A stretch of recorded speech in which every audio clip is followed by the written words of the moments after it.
এই কোরবানির প্রথম শর্ত হলো আপনার ঈমান এবং আপনার নিয়ত ঠিক থাকতে হবে, যেটা একটু আগে আমাদের ইমাম সাহেব আলোচনা করে গেছেন। বুখারী শরীফের প্রথম হাদিস হচ্ছে ইন্নামাল আমালু বিন্নিয়াত, নিয়তের উপর সবকিছু নির্ভরশীল। আপনার নিয়ত যদি হয় আপনি আল্লাহর ওয়াস্তে কোরবানি দিবেন, তাহলে কোরবানি কি হবে? জায়েজ হবে। আর আমরা এখন অনেক কিছু ভুল করি, সেটা হচ্ছে কি আমরা নামে নামে কোরবানি দেই। কোনো মানুষের নামে কোরবানি দেওয়ার কোনো সুযোগ নাই, এটা নাজায়েজ। আমরা কোরবানি দিব কার নামে? আল্লাহর নামে। আমার পক্ষ থেকে আল্লাহর নামে কোরবানি দেওয়া হবে। এখানে আমাদের যিনি যারা ইমাম সাহেবরা বা যারা জবাই করেন, আল্লাহু আকবার বলে যারা জবাই করেন, তাদের মধ্যে কিছু ভুল ত্রুটি দেখা গেছে।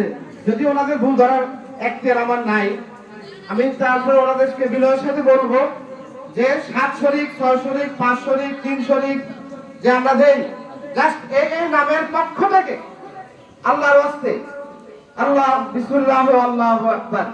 এখানে আল্লাহ রাব্বুল আলামিন আল্লাহ রাসূলকে বলেছেন কুল ইন্না সালাতি ওয়া নুসুকি ওয়া মাহইয়ায়া ওয়া মামাতি লিল্লাহি রাব্বিল আলামিন। হে রাসূল, আপনি বলুন আমার নামাজ, আমার কোরবানি, আমার জীবন, আমার মৃত্যু সকল কিছু একমাত্র আল্লাহর জন্য। এই নিয়ত আমাদের সকলের থাকতে হবে। যদি আমরা এই নিয়ত না রাখতে পারি তাহলে কি হবে না? কোরবানি আমার কবুল হবে না। আমার সকল কিছু বলতে আমার জীবন, আমার মৃত্যু, জীবন থেকে জন্ম থেকে মৃত্যু পর্যন্ত আমি যা কিছু করব সকল কিছু আমি আল্লাহর জন্য করব। কার জন্য করব? আল্লাহর জন্য করব। এই নিয়ত আমাদেরকে করতে হবে। আজকে আমি একটাই শিক্ষা আমাদের এখান থেকে আমি নিতে চাই, আপনারা সকলে নিতে চাই যে আমার যত কাজ আছে সকল কাজ কার জন্য হবে? আল্লাহর জন্য হবে। আমার যত কর্ম আছে সকল কিছু কার জন্য হবে?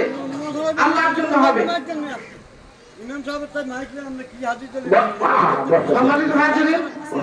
আমাদের এই বিষয়গুলা আমরা অবশ্যই খেয়াল রাখবো। আর একটা বিষয় আমি বলি, আমার কাছে মেসেজ আসছে, যে মেসেজের কারণে আমি দাঁড়িয়েছি। একটু অপেক্ষা করেন, আমি এখানে আমরা বন্টনের ব্যাপারে